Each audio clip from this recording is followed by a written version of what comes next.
தட்டை, சீடை, முறுக்கு, ரிப்பன் பக்கோடா, அதிரசம், என்ன வேணாலும் செய்யுங்க. ஒரே ஒரு 5 லிட்டர் இதய மந்த்ரா கடல் எண்ணெய் பேக் ஒரு மாசம் முழுசுக்கும் அத்தனை சமையல் முடிச்சு விடலாம். இதய மந்த்ரா. तो अमेरिका के उपराष्ट्रपति जी ने मुझे फोन पे बताया कि पाकिस्तान बहुत बड़ा हमला करने वाला है. अगर पाकिस्तान हमला करेगा तो हम बड़ा हमला कर करके जवाब देंगे. ये मेरा जवाब था. कोई भी न्यूक्लियर ब्लैकमेल अब नहीं चलेगा. आपको विरोध का कोई न कोई बहाना चाहिए और इसलिए सिर्फ मैं नहीं, पूरा देश आप पर हंस रहा है. अब नहीं चलेगा और न ही ये न्यूक्लियर ब्लैकमेलिंग के सामने भारत झुकेगा. ஆபரேஷன் சிந்தூர் முடிந்து 2.5 மாதங்களுக்கு பிறகு என்ன கொண்டாட்டம் வேண்டியிருக்கிறது? நிச்சயமாக பலருக்கும் இந்த கேள்வி எழும். நியாயமான கேள்வி. பாகிஸ்தானுடன் நடந்த இராணுவ நடவடிக்கை வெற்றியில் முடிந்ததாக இராணுவமே அறிவித்தாலும் எதிர்க்கட்சிகள் அதை ஏற்றுக்கொள்ளவில்லை. நிறைய கேள்விகள் கேட்டன, சந்தேகங்களை கிளப்பினார்கள். சமூக ஊடகங்கள் அபரிமிதமான சுதந்திரத்துடன் செயல்படுகின்ற சூழலில் AI என்கிற செயற்கை நுண்ணறிவு தொழில்நுட்பமும் கைகொடுத்த காரணத்தால் அந்த கேள்விகளும் சந்தேகங்களும் நாட்டின் மூலை முடுக்கெல்லாம் பரவின. அதனால் பெருவாரியான பொதுமக்கள் மனதிலும் அவை எதிரொலித்தன. போதாக்குறைக்கு எப்போதுமே இந்தியா பற்றிய செய்தி என்றால் இளக்காரமாக கையாண்டு பழகிப்போன மேற்கத்திய ஊடகங்கள் தங்கள் அரசுகளின் உதவியுடன் சில தகவல்களை பெற்று அவற்றை ஊதி பெரிதாக்கி சர்வதேச அளவில் பரப்பினார்கள். வெள்ளையாக இருப்பவன் பொய் சொல்ல மாட்டான் என்று நம்பும் நமது மக்கள் நம்மூர் ஊடகங்களை காட்டிலும் மேற்கத்திய ஊடகங்களுக்கு முதல் மரியாதை கொடுப்பதால் ஆபரேஷன் சிந்தூர் தோல்வியில் முடிந்ததை போன்ற ஒரு பிம்பம் கட்டி எழுப்பப்பட்டது. எத்தனை விமானங்களை இழந்தோம், எத்தனை உயிர்களை பலி கொடுத்தோம், பாகிஸ்தான் அடிவாங்கியதற்கு ஆதாரமான போட்டோ எங்கே, வீடியோ எங்கே? அவர்கள் அடிவாங்கிக் கொண்டிருந்தார்கள் என்றால் போரை எதற்காக திடீரென்று நிறுத்தினீர்கள்? அமெரிக்க அதிபர் எப்படி இந்தியாவின் போர் நிறுத்த முடிவை அறிவிக்க முடியும்? அப்படியானால் அமெரிக்காவின் மிரட்டலுக்கு அடிபணிந்ததா இந்தியா என்று எதிர்க்கட்சிகள் கேள்வி கணைகளை ஏவுகணைகளாக செலுத்தின. அரசியல்வாதிகளின் கேள்விகளுக்கு பதில் சொல்லும் மரபு கிடையாது என்பதால் இராணுவம் அமைதி காத்தது.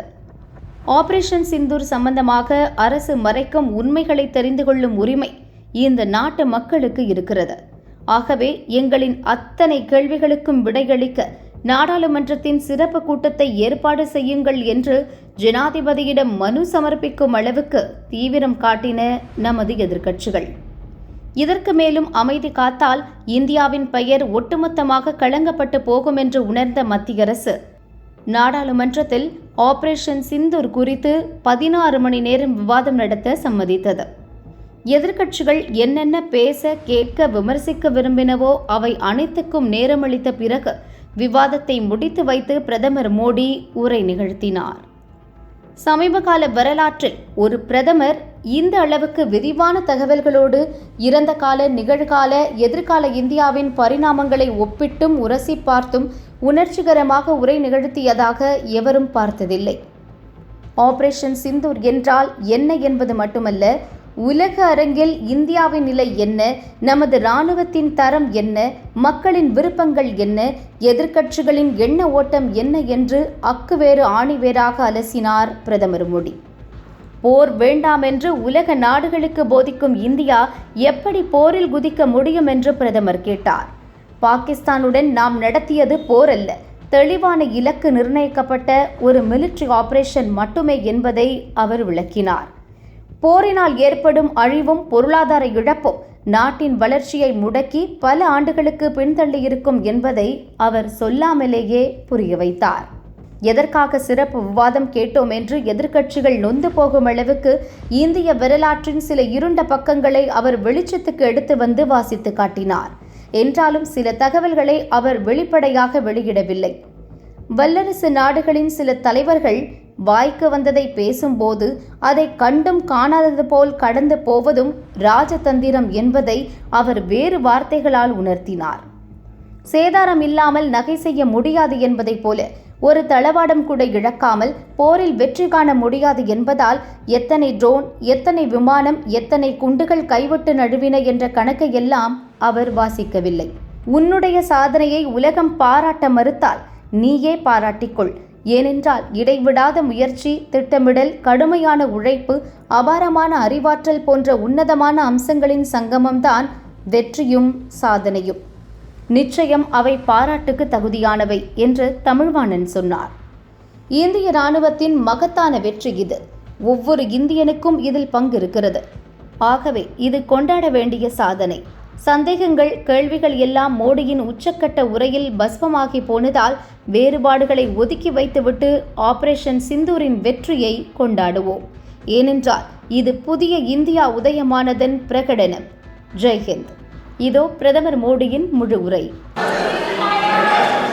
மகாதேவ். மதிப்புக்குரிய சபாநாயகர் அவர்களே, ஆபரேஷன் சிந்தூர் நடவடிக்கையின் போது நாட்டு மக்கள் எனக்கு அளித்த ஆதரவு அபரிமிதமானது. அதற்காக நம்முடைய நாட்டு மக்களுக்கு நான் கடன்பட்டிருக்கிறேன். ஏப்ரல் 22 அன்று பகல்காமில் நடந்த கொடூர சம்பவம் எவராலும் மறக்க இயலாதது.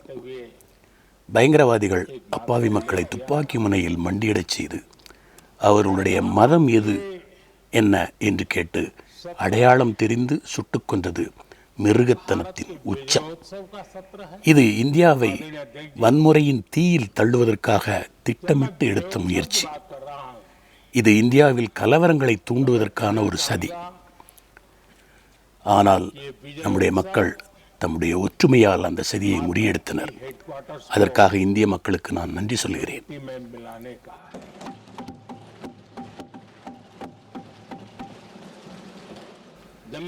அந்த சம்பவத்துக்கு பிறகு நான் ஒரு பொதுக்கூட்டத்தில் பேசிக் கொண்டிருந்தேன். இந்தியில் பேசும்போது நடுவில் திடீரென்று ஆங்கிலத்துக்கு மாறி சில வாக்கியங்களை பேசினேன். அது பலருக்கு ஆச்சரியத்தை அளித்தது. நான் சொல்லுகின்ற செய்தி உலகம் முழுமைக்கும் போய் சேர வேண்டும் என்பதால் அவ்வாறு நான் ஆங்கிலத்தில் பேசினேன். அதாவது என்ன பேசினேன் என்றால், இந்த படுபாதக செயலை இந்த மண்ணில் நிகழ்த்திய கொடூர பயங்கரவாதிகள் உலகின் எந்த மூலைக்கு தப்பி ஓடினாலும் விடமாட்டோம்.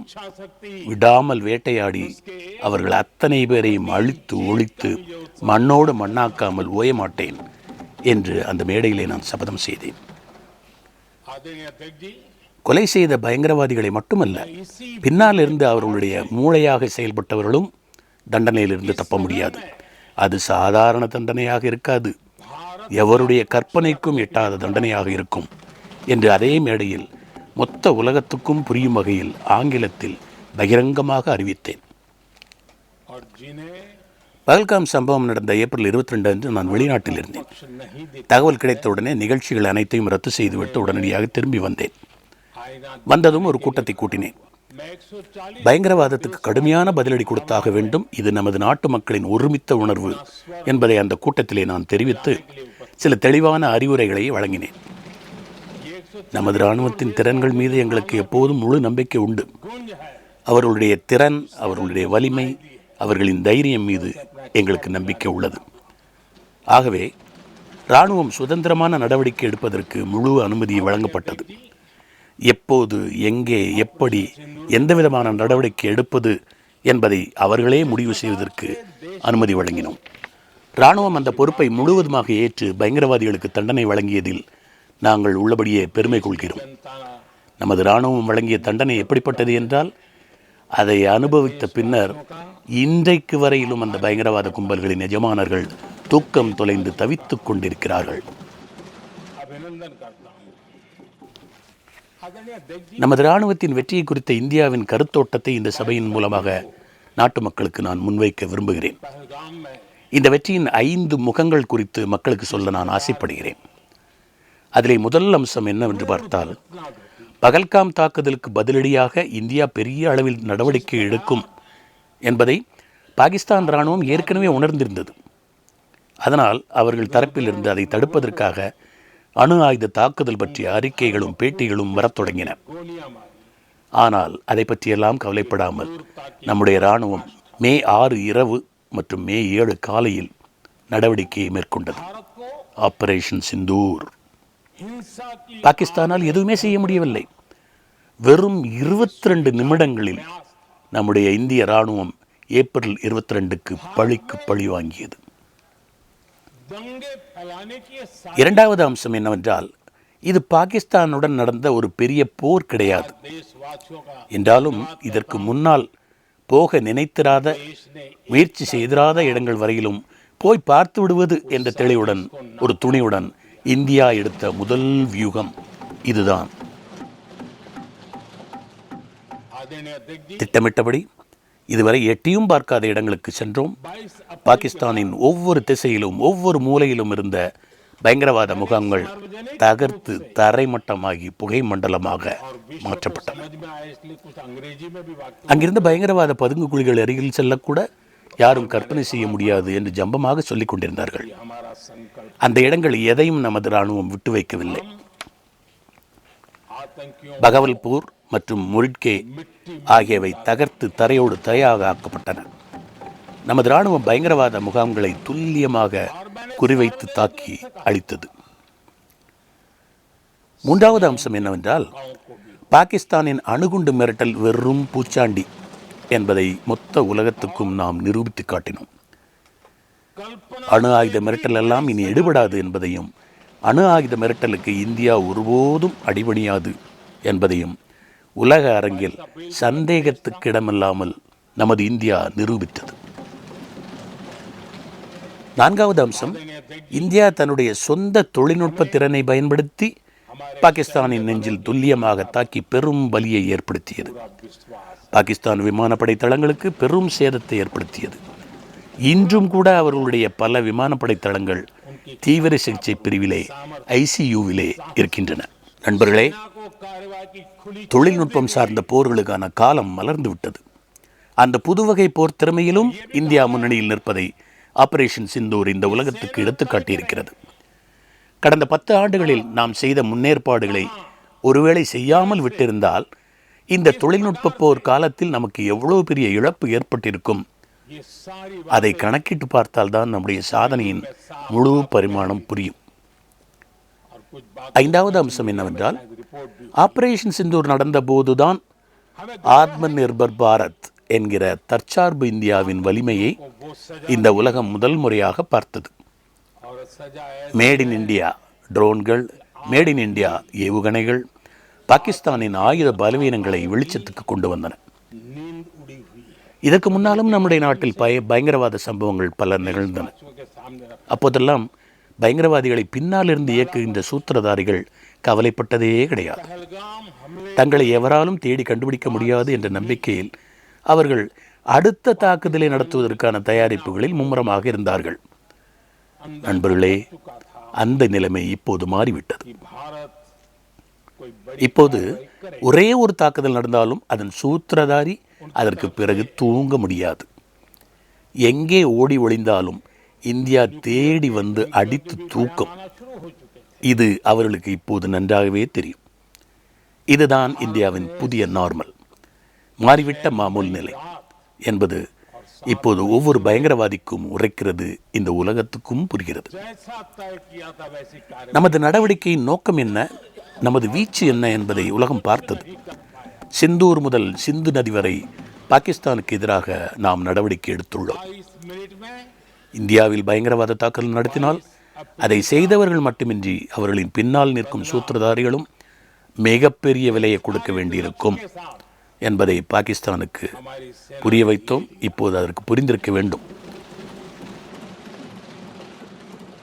ஒரு குண்டுவெடிப்பை நிகழ்த்திவிட்டு, ஒரு நாசவேலையை செய்துவிட்டு ஹாயாக கைவீசி நடந்து போய்விடலாம், கடந்து போய்விடலாம் என்கிற பழைய கதை இனிமேல் ஈடுபடாது.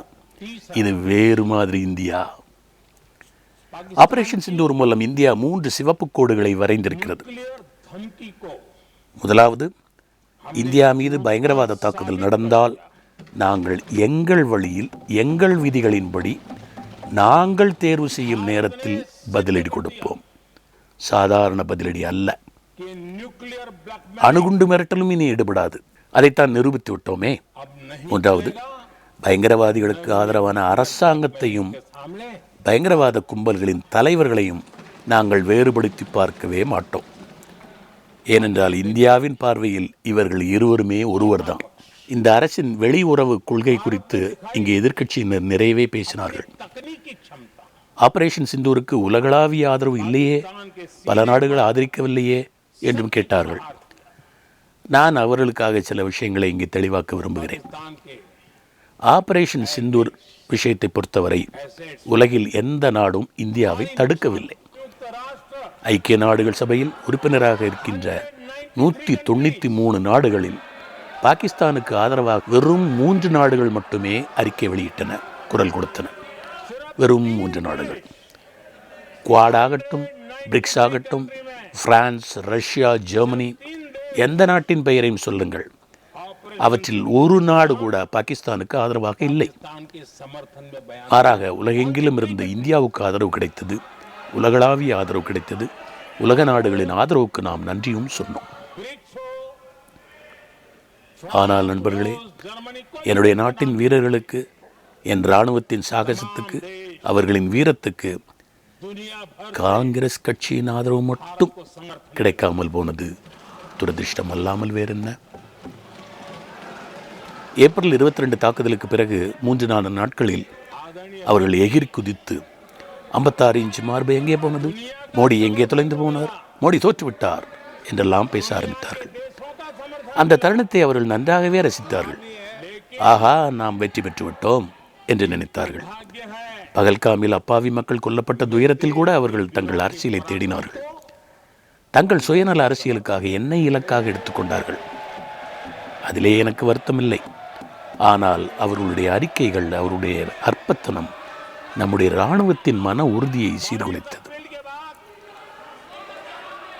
மதிப்புக்குரிய எதிர்க்கட்சி தலைவர் அவர்களே, ஒரு நிமிடம். உங்கள் நீண்ட பேச்சை எல்லாரும் கவனமாக கேட்டார்கள், நானும் கேட்டேன். ஆனால் நீங்கள் மட்டும் மற்றவர்கள் பேச்சில், அதுவும் உட்கார்ந்தபடியே குறுக்கீடு செய்வது உங்கள் பதவிக்கு பொருத்தமாக இருக்குமா? உங்களுக்கு இந்தியாவின் பலத்தின் மீது நம்பிக்கை இல்லை, இந்திய இராணுவத்தின் மீதும் நம்பிக்கை இல்லை. அதனாலும் தொடர்ந்து ஆபரேஷன் சிந்தூர் குறித்து கேள்வி எழுப்புகிறீர்கள். இப்படி செய்வதன் மூலம் ஊடகங்களில், தலைப்பு செய்திகளில் உங்கள் பெயர் வரலாம். ஆனால் நாட்டு மக்களின் இதயங்களில் நீங்கள் இடம் பிடிக்கவே முடியாது. மே 10ஆம் தேதி ஆபரேஷன் சிந்தூர் தாக்குதலை நிறுத்துவதாக இந்தியா அறிவித்தது. அதை பற்றியும் இங்கே பலவிதமான விஷயங்கள் பேசினார்கள். சில விஷயங்களை நான் நினைவுபடுத்த விரும்புகிறேன். 2019 பாலக்கோடு விமான தாக்குதல் நடந்தபோதும் நாம் பதிலடி கொடுத்தோம். பயங்கரவாதிகளின் பயிற்சி மையங்களை அழிப்பது என்று நமக்கு இலக்காக இருந்தது. அதை செய்தும் காட்டினோம். அதே மாதிரி தான் ஆபரேஷன் சிந்தூர் விஷயத்திலும் சரியான இலக்குகளை நாம் நிர்ணயம் செய்தோம். பாகிஸ்தானில் உள்ள பயங்கரவாதத்தின் மையப்புள்ளி எது என்பதை கண்டுபிடித்து அழிப்பது, பகல்காம் பயங்கரவாதிகள் எந்த இடங்களில் உட்கார்ந்து சதித்திட்டம் தீட்டினார்களோ அந்த இடங்களையும், அதற்காக அவர்கள் பயிற்சி பெற்ற இடங்களையும், அவர்களுக்கு நிதி எங்கிருந்து கிடைத்தது, தொழில்நுட்ப உதவி எங்கிருந்து கிடைத்தது, ஆயுதங்கள் எங்கிருந்து பெற்றார்கள் என்பதையெல்லாம் அறிந்த அந்த இடங்களையும் தாக்கி அழிப்பதுதான் நமது குறிக்கோள். அவைதான் நமது இலக்குகள். பாலக்கோடு தாக்குதலுக்கு பதிலடி கொடுத்ததைப் போலவே இந்த முறையும் அந்த இடங்களை எல்லாம் கண்டறிந்து நமது இராணுவம் தனது இலக்குகளை 100% துல்லியமாக தாக்கி அழித்து வெற்றி கண்டது. அந்த நடவடிக்கை மொத்தமும் மே 6 இரவு மற்றும் மே 7 அதிகாலையில் நடந்து முடிந்தது. மே 7ஆம் தேதி காலை சர்வதேச செய்தியாளர்கள் கூட்டத்தில் இந்திய இராணுவம் இந்த விவரங்களை அறிவித்தது. பயங்கரவாதிகளை, பயங்கரவாதத்தின் தலைவர்களை, பயங்கரவாத அமைப்புகளை, அவர்களுடைய தளங்களை அழிப்பதே நமது இலக்கு, நமது குறிக்கோள், நமது நோக்கம் என்பதை முந்தைய நாளே நம்முடைய இராணுவம் எல்லா செய்தியாளர்கள் முன்னிலையிலும் தெளிவாக அறிவித்திருந்தது. அதன்படி இராணுவம் கச்சிதமாக தன்னுடைய வேலையை முடித்த காரணத்தால் மே 7ஆம் தேதி செய்தியாளர்கள் கூட்டத்தில் நம்முடைய இராணுவ அதிகாரிகள் நாங்கள் எங்கள் வேலையை முடித்து விட்டோம் என்று அறிவித்தார்கள். அதாவது என்ன செய்ய வேண்டும் என்று ஏற்கனவே விரிவாக பேசி தீர்மானித்திருந்தோமோ அந்த பணிகளை விரைவாகவே செய்து முடித்து விட்டோம். அந்த வெற்றிகரமான நடவடிக்கைக்கு பிறகு நம்முடைய இராணுவ அமைச்சர் ராஜ்நாத் என்ன சொன்னாரோ அதையே நான் இங்கே மீண்டும் சொல்கிறேன். ஆபரேஷன் சிந்தூர் முடிந்த சில நிமிடங்களில் அந்த செய்தியை உலகத்துக்கு அறிவித்தோம். பாகிஸ்தானுக்கும் சேர்த்துதான் அந்த செய்தியை சொன்னோம். அதாவது இதுதான் எங்கள் இலக்கு, இதை நாங்கள் முடித்து விட்டோம் என்று செய்தியாளர்கள் சந்திப்பு மூலமாக பாகிஸ்தானுக்கும் செய்தி அனுப்பினோம். நமது இராணுவமும் பாகிஸ்தான் இராணுவத்துக்கு அந்த தகவலை தெரிவித்தது. பாகிஸ்தான் தலைவர்களுக்கும் நிலவரம் தெரியட்டும், அவருடைய மனதில் என்ன ஓடுகிறது என்று நமக்கும் தெரியட்டும் என்று தான் நினைத்தோம். பாகிஸ்தானுக்கு கொஞ்சமாவது அறிவு இருந்திருந்தால் அதோடு அமைதியாகி நிம்மதி பெருமூச்சு விட்டிருப்பார்கள். அப்பாடா இதோடு முடிந்ததே என்று. ஆனால் பயங்கரவாதிகளுடன் பகிரங்கமாக துணை நிற்கும் தவறை அவர்கள் அறிவில்லாத காரணத்தால் செய்தார்கள். கொஞ்சமும் வெட்கமில்லாமல் பயங்கரவாதிகளுடன் துணை நிற்க அவர்கள் முடிவு செய்தார்கள். நண்பர்களே, அப்படி ஒரு திருப்பம் வரக்கூடும் என்பதையும் முன்னரே நாம் கணித்திருந்தோம். அதற்கும் தயாராகத்தான் நாம் திட்டமிட்டிருந்தோம். நம்முடைய இராணுவம் அதற்கும் தயாராக இருந்தது. அடிப்பதற்காக காத்திருந்தாலும் எங்கள் இலக்கு பயங்கரவாதம் மட்டுமே, பாகிஸ்தான் இராணுவமோ அரசாங்கமோ அல்ல என்று உலகத்துக்கு நாம் சொல்லிக் கொண்டிருந்தோம். பயங்கரவாதிகளுக்கு உதவி செய்வது என்று முட்டாள்தனமாக ஒரு முடிவெடுத்து இந்தியா மீது தாக்குதல் நடத்த தீர்மானித்து பாகிஸ்தான் களத்தில் இறங்க முயன்றபோது இதற்கு மேலும் காத்திருக்கக்கூடாது என்று இந்திய இராணுவம் சிலிர்த்து எழுந்தது. காலாகாலத்துக்கும் பாகிஸ்தான் மறக்க முடியாத பதிலடியை கொடுத்தது இந்தியா.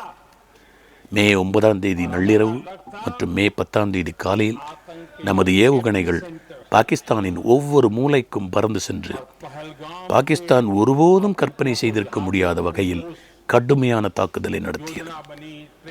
நாலா திசையிலும் நம்முடைய ஏவுகணைகளும் ட்ரோன்களும் பாய்ந்து பாய்ந்து கொடுத்த அடி தாங்க முடியாமல் மண்டியிட்டது பாகிஸ்தான். டெலிவிஷன் திரைகளில் உலகமே பார்த்தது.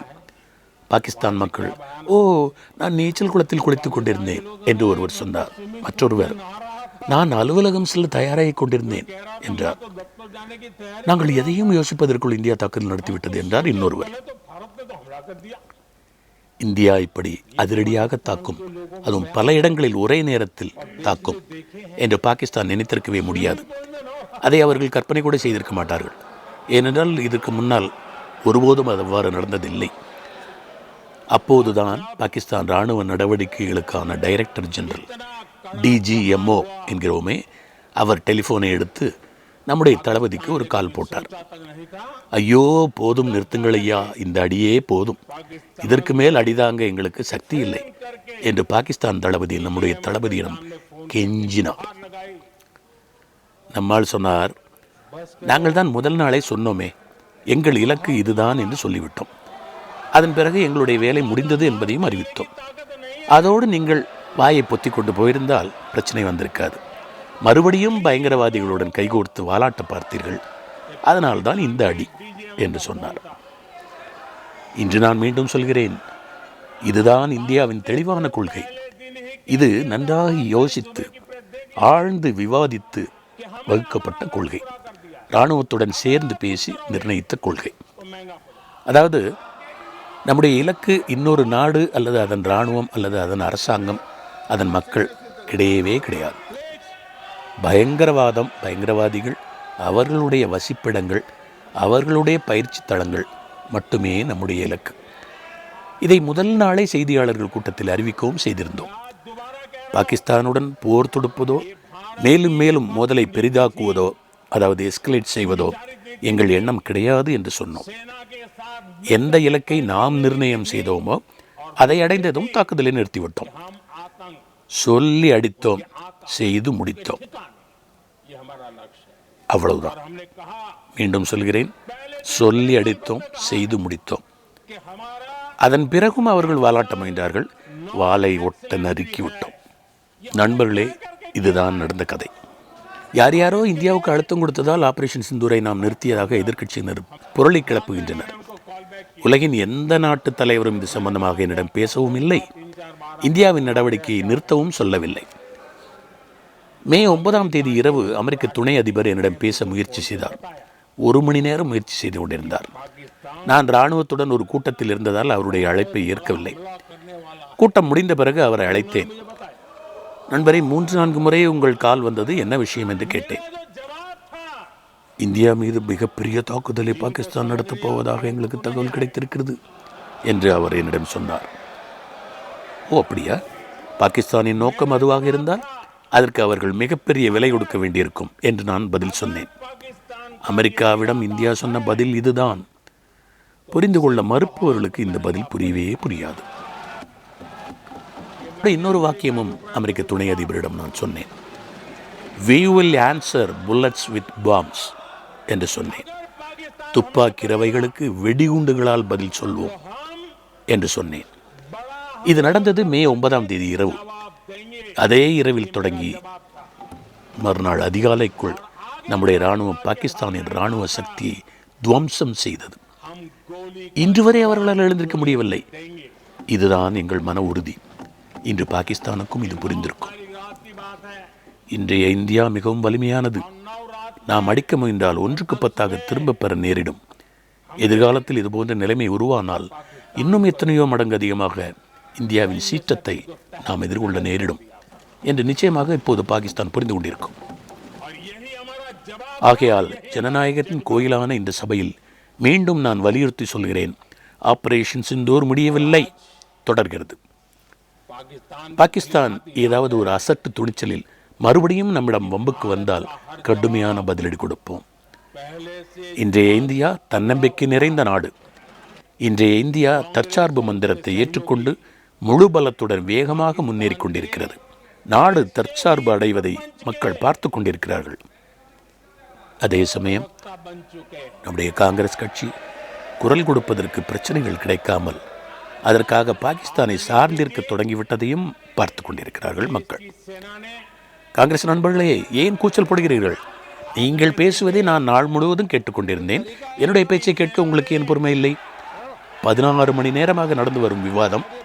எதிர்கட்சித் தலைவர் அவர்களே, தயவு செய்து உட்காருங்கள். எல்லாவற்றுக்கும் நான் பதில் சொல்லிவிட்டேன். நீங்கள் காது கொடுத்து கேட்கவில்லை, நீங்கள் கவனிக்கவில்லை என்றால் அதற்கு நான் என்ன செய்ய முடியும்?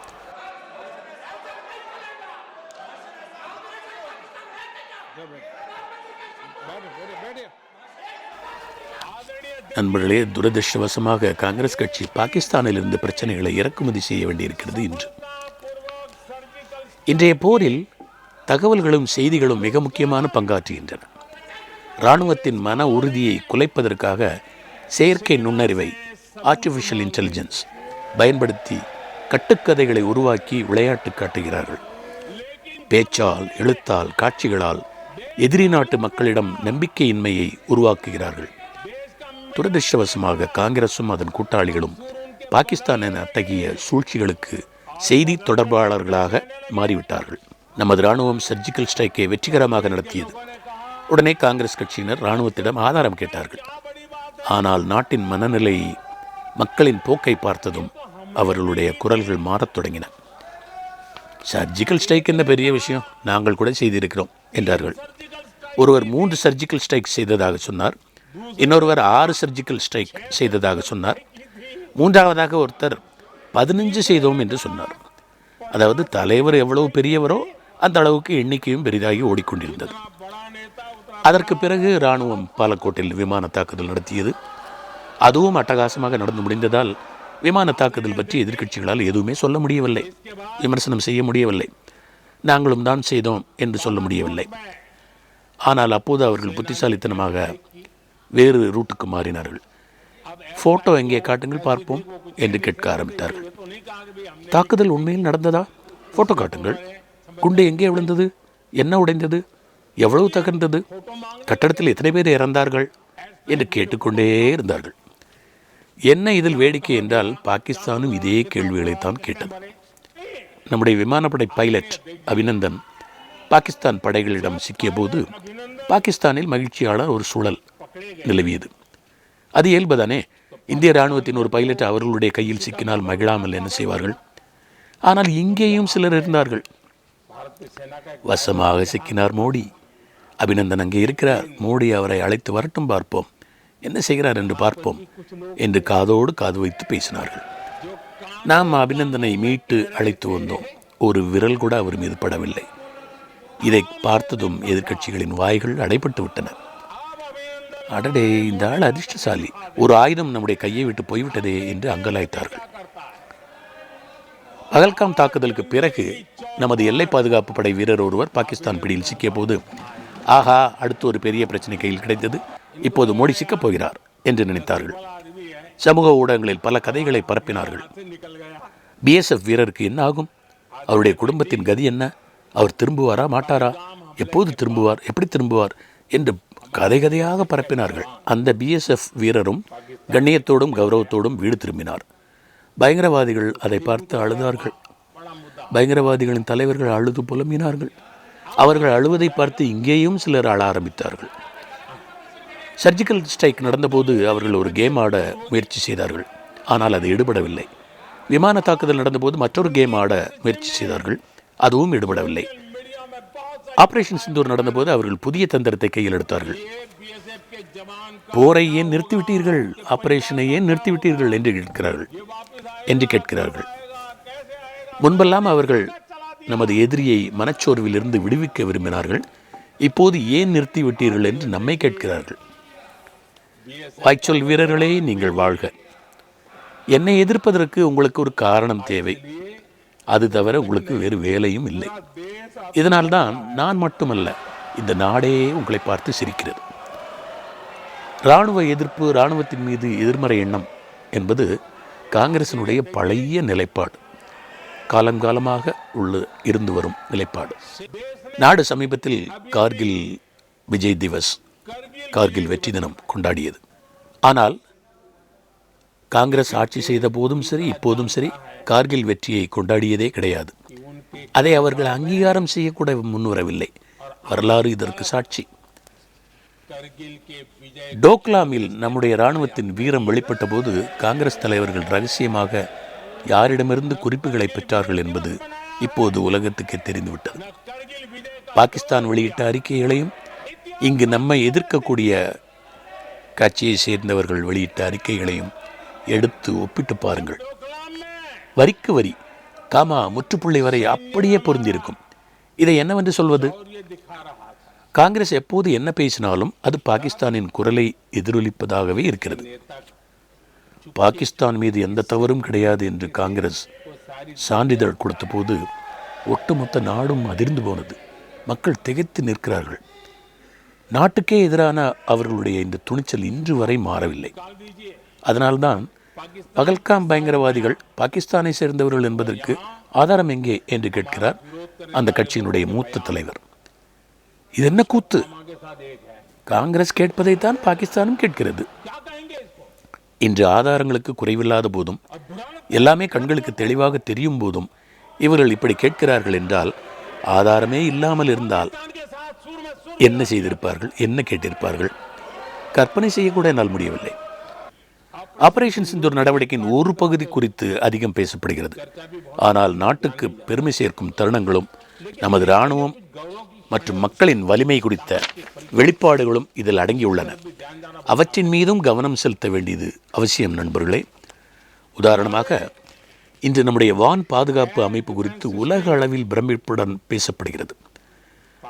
நம்முடைய வான் பாதுகாப்பு அமைப்பு பாகிஸ்தானின் ஏவுகணைகளையும் ட்ரோன்களையும் தூளாக்கி சிதறடித்ததை உலகமே பார்த்தது, வியந்தது. இன்று ஒரு தகவலை சொல்ல விரும்புகிறேன். நாடே பெருமையில் மிதக்கும். இதை கேட்டால் சிலருக்கு என்ன ஆகுமோ எனக்கு தெரியாது.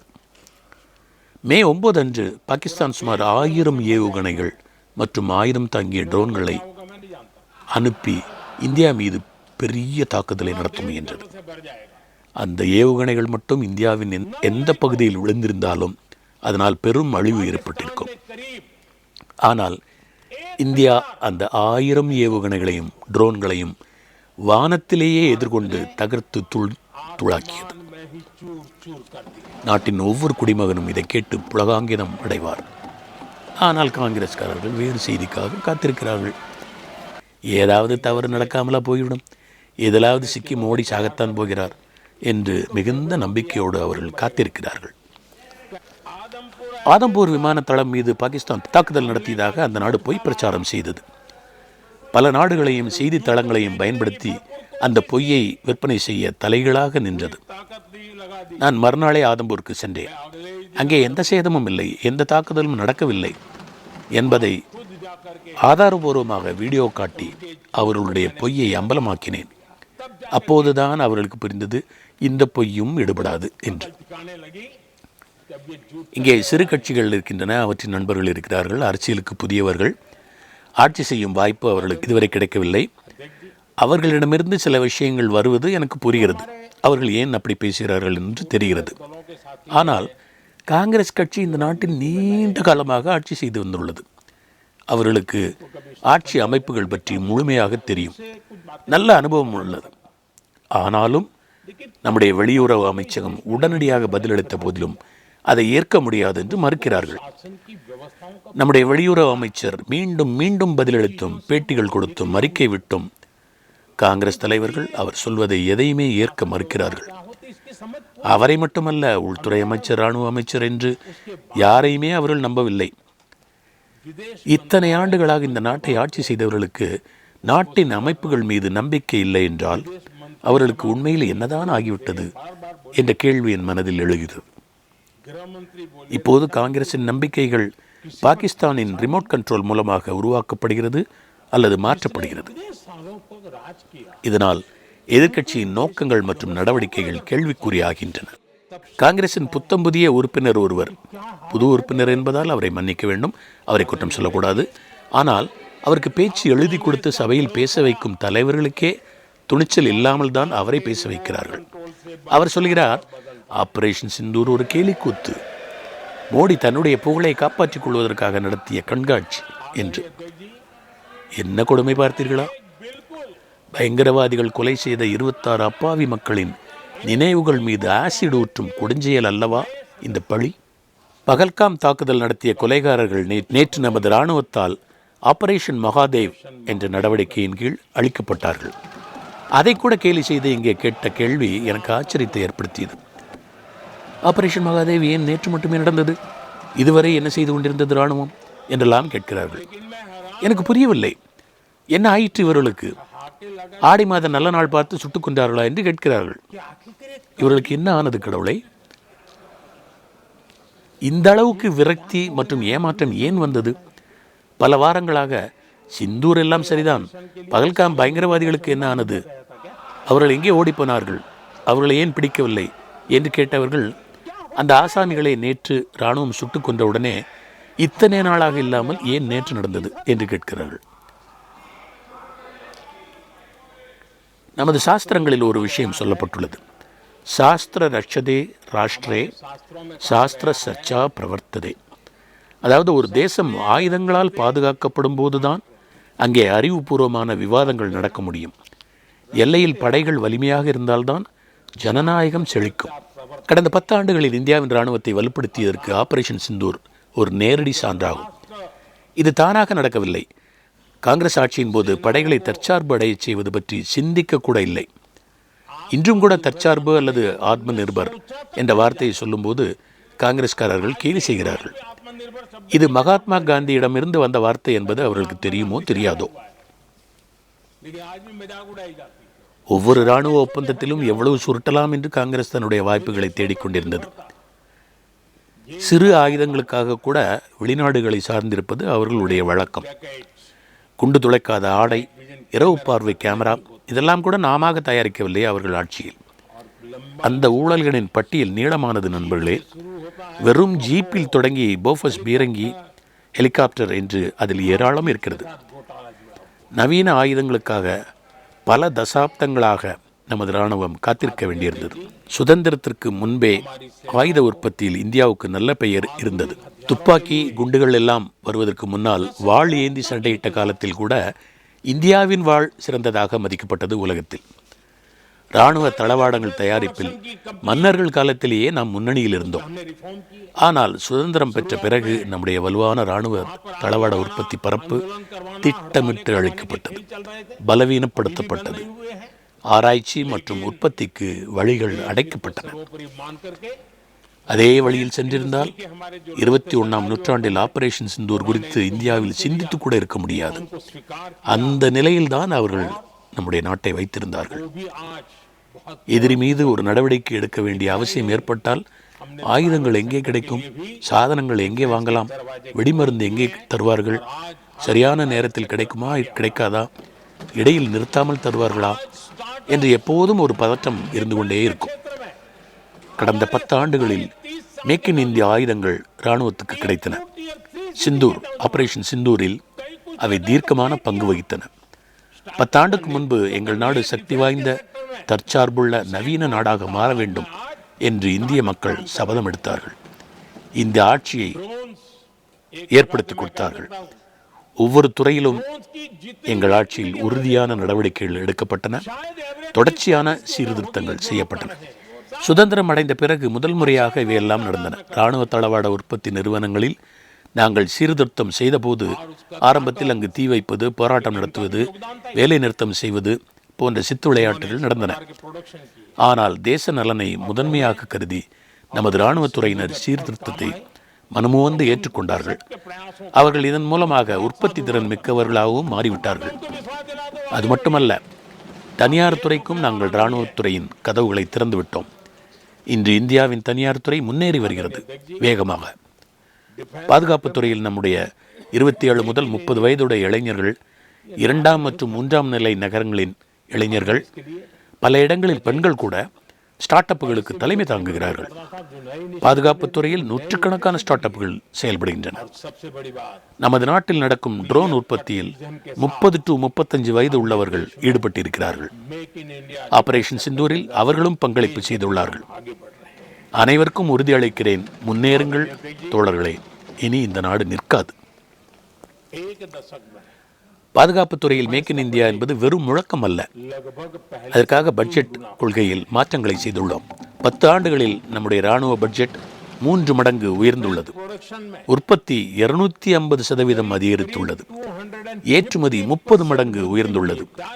சுமார் 100 நாடுகளுக்கு இந்திய இராணுவ தயாரிப்பு பொருட்களை நாம் ஏற்றுமதி செய்து கொண்டிருக்கிறோம். வரலாற்றில் பெரும் தாக்கத்தை ஏற்படுத்தும் சில விஷயங்கள் உள்ளன.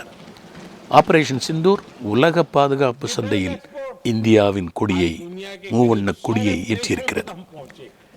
இந்திய ஆயுதங்களின் தேவை இன்று அதிகரித்து வருகிறது.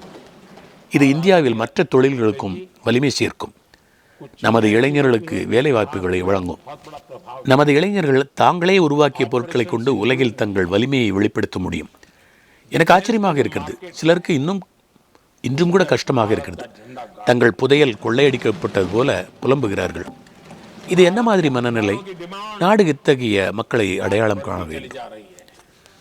பாதுகாப்புத் துறையில் இந்தியாவின் தற்சார்பு இன்றைய ஆயுத போட்டி காலத்தில் உலக அமைதிக்கும் அவசியமாக இருக்கிறது. இந்தியா போரின் நண்பன் அல்ல, அகிம்சையை போதித்த புத்தரின் நாடு இது. செழிப்பையும் அமைதியையும் நாம் விரும்புகிறோம். ஆனால் செழிப்புக்கும் அமைதிக்குமான பாதை வலிமையின் வழியாகவே செல்கிறது. அதை நாம் மறந்துவிடவே கூடாது. நமது பாரதம் சத்ரபதி சிவாஜி மகாராஜ், மகாராஜா ரஞ்சித் சிங், ராஜேந்திர சோழன், மகாராணா பிரதாப், லச்சித் போர்புகன் மற்றும் மகாராஜா சுகல்தேவ் ஆகியோரின் நாடு. வளர்ச்சிக்கும் அமைதிக்கும் தேவைப்படுகிற ராஜதந்திர திறனுக்கும் நாம் முக்கியத்துவம் கொடுக்கிறோம். காங்கிரசிடம் தேசிய பாதுகாப்பு குறித்த பார்வை ஒரு காலத்தில் இருந்தது. ஆனால் இன்று அதற்கு இடமே இல்லை. அது எப்போதும் தேசிய பாதுகாப்பில் சமரசம் செய்து கொண்டது. பாகிஸ்தான் ஆக்கிரமிப்பு காஷ்மீரை ஏன் மீட்கவில்லை என்று அவர்கள்தான் இன்று கேட்கிறார்கள். அதுவும் சரிதான். இந்த கேள்வியை என்னிடம்தான் கேட்க முடியும். வேறு யாரிடமும் நீங்கள் கேட்க முடியாது. ஆனால் இதை கேட்பவர்கள் முதலில் ஒரு பதில் சொல்ல வேண்டும். யாருடைய அரசாங்கம் காஷ்மீரை ஆக்கிரமிக்க பாகிஸ்தானுக்கு வாய்ப்பளித்தது? பதில் தெளிவானது நண்பர்களே.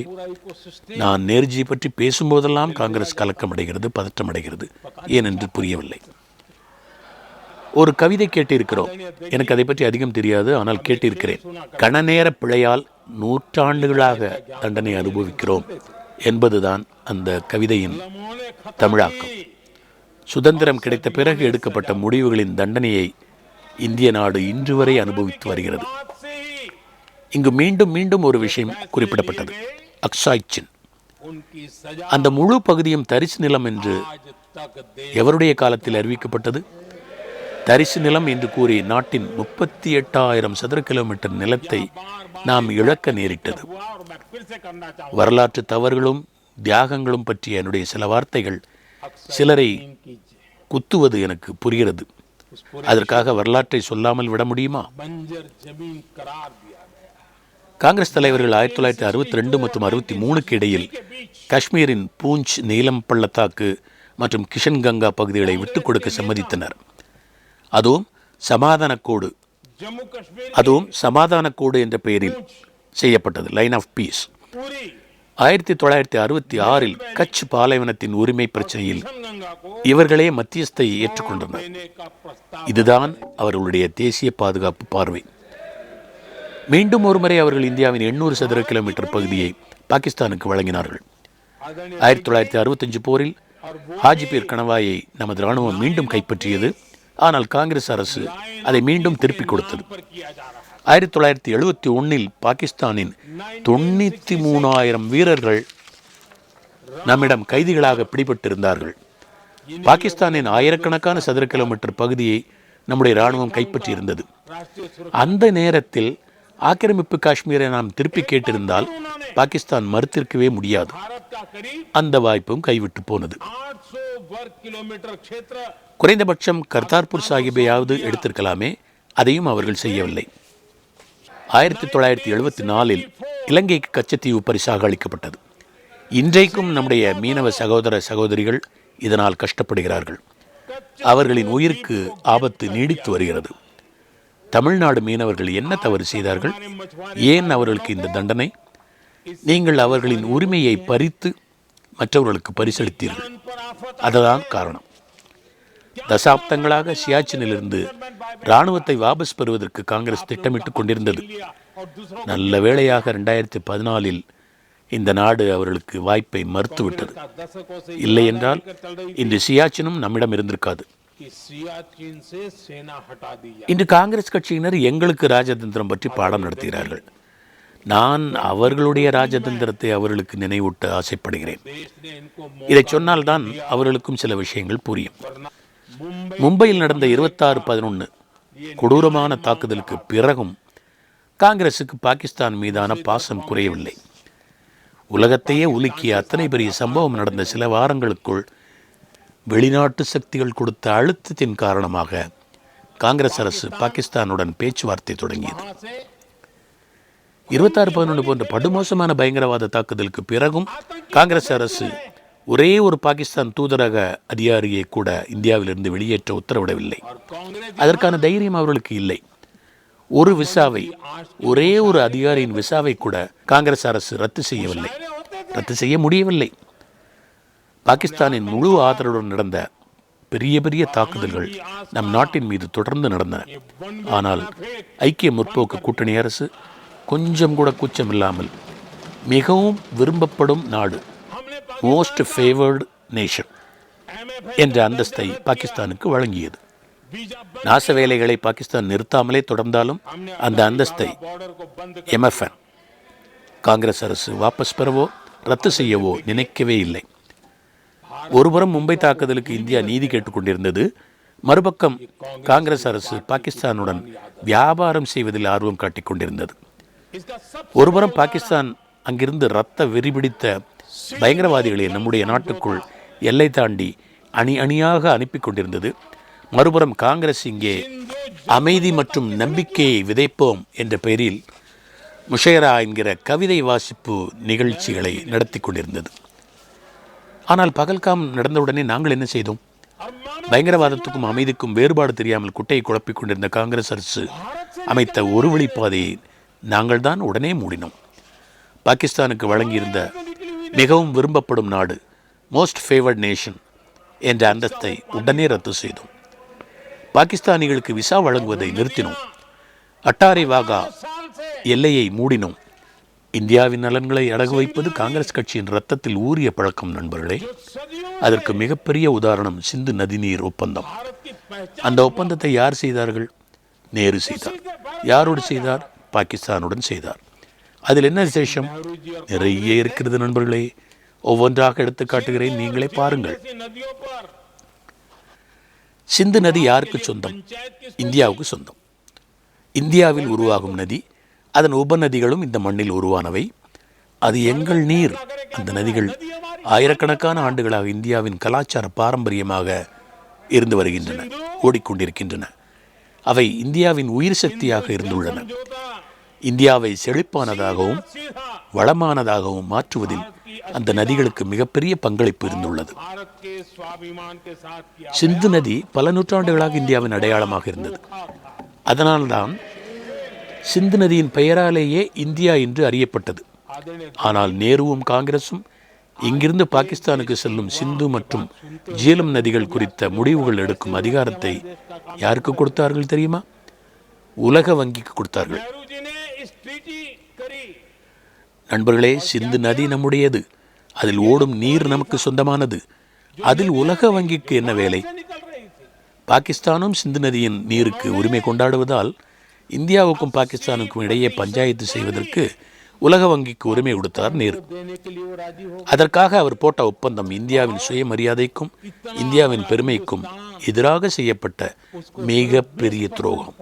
இன்றைய நமது நாட்டின் இளைஞர்களுக்கு இந்த துரோக வரலாறு தெரியாது. தெரிந்தால் இப்படிப்பட்டவர்கள் நமது நாட்டில் ஆட்சி அதிகாரத்தில் இருந்தார்களா என்று அதிர்ச்சியிலும் ஆச்சரியத்திலும் ஆழ்ந்து போவார்கள். ஆனால் நேருஜி என்ன செய்தார்?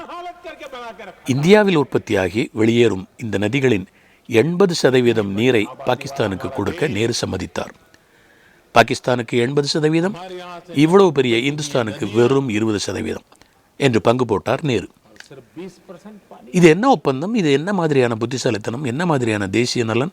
இது என்ன மாதிரியான ராஜதந்திரம்? என் எதிரில் உட்கார்ந்திருக்கும் காங்கிரஸ் நண்பர்கள் யாருக்காவது அது தெரியும் என்றால் எனக்கு விளக்கி சொல்கிறீர்களா? இவ்வளவு பெரிய மக்கள் தொகை கொண்ட இந்தியாவுக்கு 20%, இங்கிருந்து பிரிந்து போன சின்ன நாட்டுக்கு 80%. நமது நீரில் 80% எடுத்து குடித்து கொண்டே அவர்கள் இந்தியாவை வெளிப்படையாக தங்கள் எதிரி என்று அறிவித்துக் கொண்டே இருந்தார்கள். மேலும் இந்த நீரின் உரிமை யாருக்கு இருந்தது? நமது நாட்டின் விவசாயிகளுக்கு, நமது நாட்டின் குடிமக்களுக்கு, நமது பஞ்சாப், நமது ஜம்மு காஷ்மீர் மக்களுக்கு இருந்தது. பாகிஸ்தானுக்கு உரிமை வழங்கியதன் மூலமாக இந்த நாட்டின் பெரிய பகுதியை காங்கிரஸ் அரசு நீர் நெருக்கடியில் தள்ளி மூழ்கடித்து விட்டது. இந்த ஒரு காரணத்தால் மாநிலங்களுக்கு உள்ளே நீர் தொடர்பாக சண்டைகள் ஏற்பட்டன, போட்டி ஏற்பட்டது. அவர்களுக்கு உரிமை இருந்த நீரை பாகிஸ்தான் அனுபவித்துக் கொண்டிருந்தது. இந்த ஒப்பந்தம் மட்டும் இல்லை என்றால் மேற்கு நதிகளில் பல பெரிய அணைகள் கட்டியிருக்கலாம். பஞ்சாப், ஹரியானா, ராஜஸ்தான், டெல்லி மாநிலங்களின் விவசாயிகளுக்கு போதுமான நீர் கிடைத்திருக்கும். குடிநீர் பிரச்சனை வந்திருக்காது. தொழில்துறை முன்னேற்றத்துக்கு தேவையான மின்சாரத்தை இந்தியாவே உற்பத்தி செய்திருக்கும். ஆனால் அதோடு நிற்கவில்லை நேரு. பாகிஸ்தான் அந்த நதி மீது அணைகள் கட்டுவதற்கும் கால்வாய்கள் அமைப்பதற்கும் கோடி கோடியாக இந்திய மக்களின் பணத்தை அள்ளி கொடுத்தார். பாகிஸ்தான் சந்தோஷமாக அதை வாங்கி அணைகளை கட்டியது, கால்வாய்களை கட்டி முடித்தது. இதைவிட பெரிய விஷயம், நாடே ஆச்சரியப்படும், இதைவிட பெரிய விஷயம், நாடே ஆச்சரியப்படும் இந்த விஷயங்கள் எல்லாம் மறைக்கப்பட்டுள்ளன, மூடி வைக்கப்பட்டுள்ளன. எங்கே அணை கட்டினாலும் அதில் ஒரு பொறிமுறை இருக்கும். அது ஒரு இன்ஜினியரிங் சிஸ்டம். அணையின் துப்புரவு, தூர்வாரல், மணல் அகற்றல், புல் பூண்டுகளை நீக்குதல் முதலான பணிகளை முறையாக செய்து அணையின் கொள்ளளவு குறையாமல் நிர்வகிக்கிற செயல்முறை அது. சிந்து நதியின் மீது நாம் கட்டிய அணைகளின் பொறிமுறை நிர்வாகத்தை பாகிஸ்தான் ஏற்றுக்கொள்வதாக சொன்னதை ஏற்றுக்கொண்டார் நேரு. அதாவது அந்த அணைகளில் வரும் மண், குப்பையால் அணையின் கொள்ளளவு குறைந்தால் கூட இந்தியா அதை சுத்தம் செய்ய முடியாது, மணலை அகற்ற முடியாது. அணை நம்முடையது, நீர் நம்முடையது. ஆனால் அணையில் உள்ள மணலை அகற்றுவதை கூட நாம் செய்ய முடியாது. இந்த விவகாரத்தை நான் ஆராய்ந்த போது நமது ஒரு அணையின் மணல் அகற்றும் பணிக்கான கதவு வெல்டிங் செய்யப்பட்டுள்ளதை கண்டுபிடித்தேன். ஏன் அப்படி செய்திருக்கிறார்கள்? யாரும் தவறுதலாக கூட கதவை திறந்து மண்ணை வெளியே எடுக்கக்கூடாதாம். ஏன்? மணலை எடுத்தால் அதிக நீர் அணையில் தேங்கும், அது இந்தியாவுக்கு உதவும். அப்படி நடக்கலாமா? அதற்காகத்தான் அந்த வெல்டிங். சிந்து நதி ஒப்பந்தம் நாட்டுக்கே எதிரானது என்பதை இதிலிருந்தே யார் வேண்டுமானாலும் புரிந்து கொள்ளலாம். பின்னர் நேருவே இந்த தவறை ஒப்புக்கொள்ள நேர்ந்தது. நண்பர்களே, ஒப்பந்தத்தில் சம்பந்தப்பட்ட நிரஞ்சன் தாஸ் குலாட்டி என்ற அதிகாரி ஒரு புத்தகம் எழுதியிருக்கிறார். அதிலே அது பதிவாகி இருக்கிறது. பிப்ரவரி 1961 நேரு அவரிடம், இந்த ஒப்பந்தம் பாகிஸ்தானோடு நமக்கு இருக்கக்கூடிய மற்ற பிரச்சனைகளுக்கு தீர்வு காணுவதற்கு ஒரு வழியை திறக்கும் என்று நான் நம்பினேன் குலாட்டி. ஆனால் ஒப்பந்தத்துக்கு முன்னால் நாம் எந்த இடத்தில் இருந்தோமோ அதே இடத்தில் தான் இன்னும் இருக்கிறோம் என்று நேரு ஆதங்கத்துடன் சொன்னாராம். நேருவால் உடனடி விளைவுகளை மட்டுமே பார்க்க முடிந்தது. அதனால்தான் நாங்கள் அதே இடத்தில் இருக்கிறோம் என்று சொன்னார். உண்மையில் அதே இடத்தில் இருந்தோம். உண்மை என்னவென்றால் இந்த ஒப்பந்தம் காரணமாக நாடு மிகவும் பின்னோக்கி போய்விட்டது. விவசாயிகளுக்கு இழப்பு ஏற்பட்டது.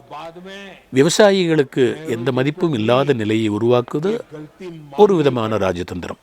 அதை நேரு நன்றாகவே அறிந்திருந்தார். அந்த நிலையைத்தான் அவர்கள் ஏற்படுத்தி வைத்திருந்தார்கள்.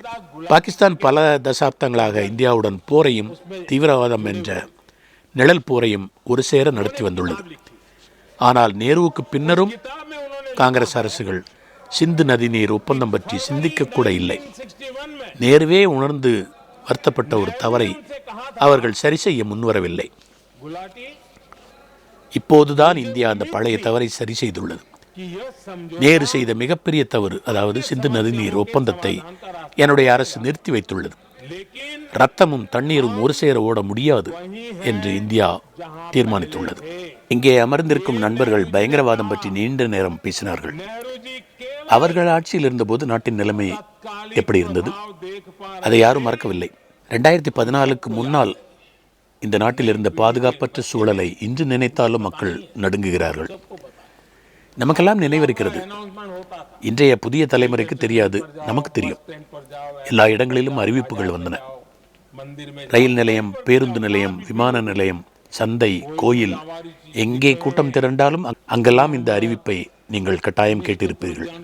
சந்தேகப்படும்படியான எந்த பொருளையும் தொடாதீர்கள், விலகியே இருங்கள், உடனடியாக போலீஸுக்கு தகவல் சொல்லுங்கள், அது வெடிகுண்டாக இருக்கலாம், ஜாக்கிரதையாக இருங்கள் என்று ஓயாமல் எச்சரிக்கை ஒலித்து கொண்டே இருக்கும். 2014 வரை நாம் இதையே கேட்டுக்கொண்டிருந்தோம். அந்த நிலைமையைத்தான் அவர்கள் ஏற்படுத்தி வைத்திருந்தார்கள். நடக்கின்ற ஒவ்வொரு அடியிலும் புதைத்து வைத்திருக்கும் குண்டு வெடித்து விடுமோ என்ற நடுக்கத்துடனே மக்கள் போய்கொண்டும் வந்து கொண்டும் இருந்தார்கள். அவர்களை காப்பாற்ற யாரும் இல்லை. குடிமக்கள் தங்களையே காப்பாற்றிக் கொள்ள வேண்டிய கட்டாயம்.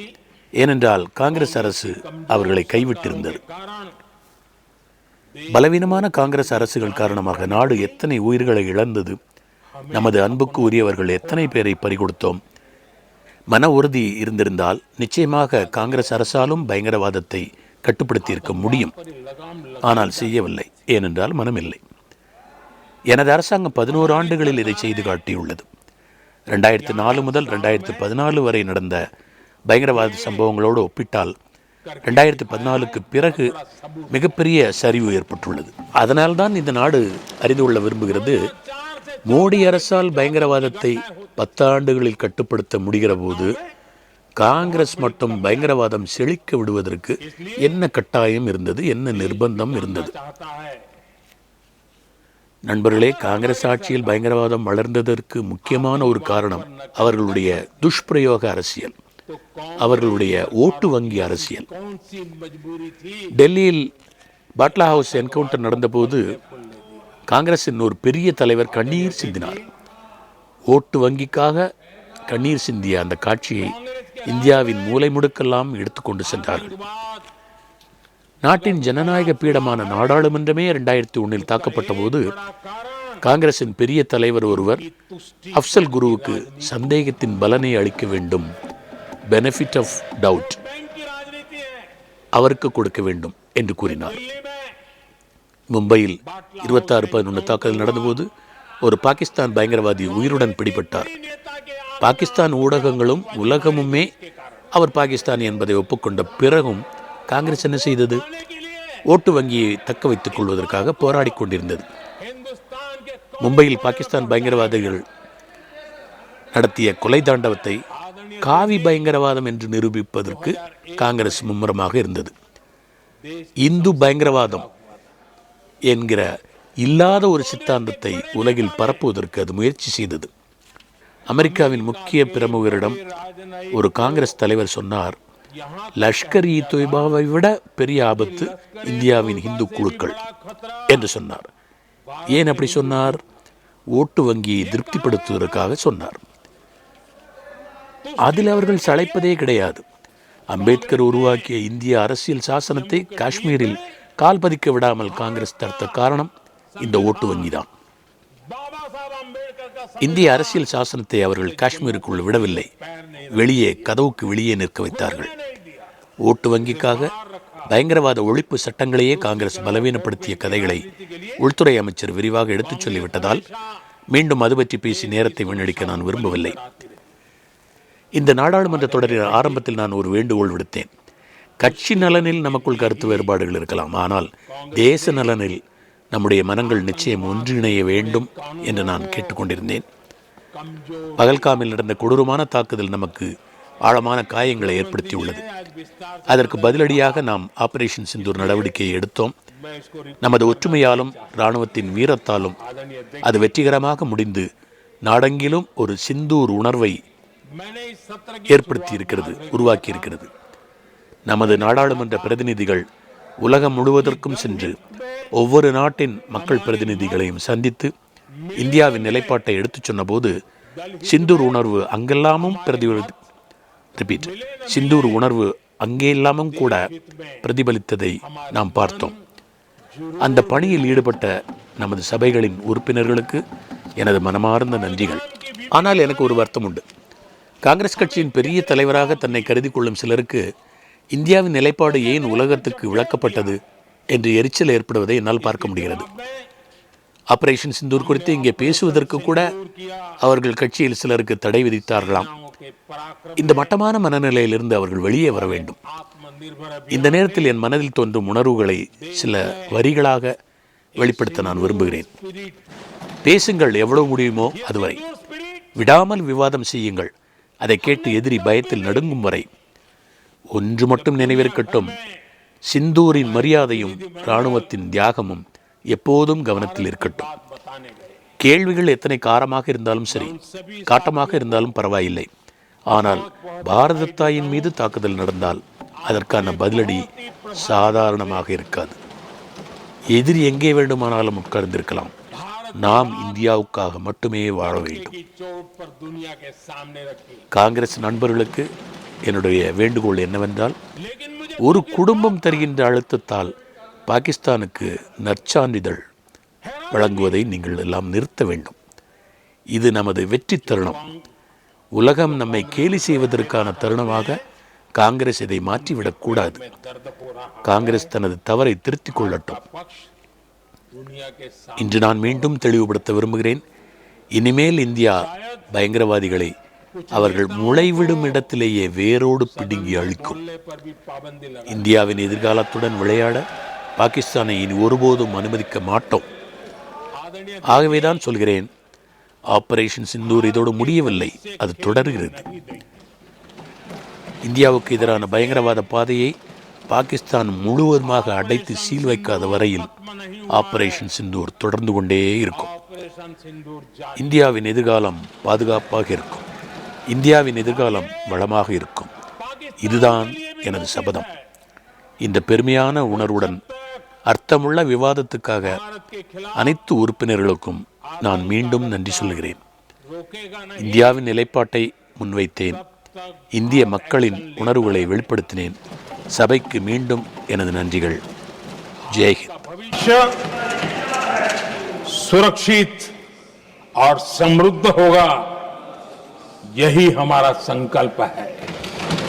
इसी भाव के साथ मैं फिर से सभी सदस्यों को सार्थक चर्चा के लिए धन्यवाद देता हूं.